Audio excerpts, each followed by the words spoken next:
Dito nga mga boss no ay yung part lang ng aking i-building, yung aking binabalatan ng pintura. Part 5 na nga pala mga boss ng ating ginagawang pag-repair dito.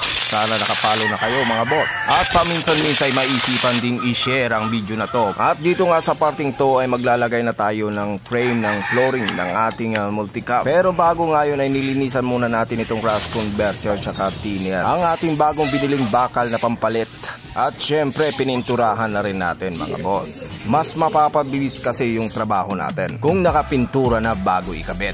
At dito nga mga boss no ay kinuha na natin yung sukat ng ating pagkakabitan. Saka natin isa-isang pinutol para pagkabit ay salpak-salpak na lang. At dito nga mga boss no ay kinakabit ko na yung frame ng flooring ng ating sasakyan. Hindi naman siya ganong kahirapan kasi sinusunod lang naman natin yung dating pinagkabitan. May kunting pag-iingat lang dahil pag nagkamali uulit-ulit.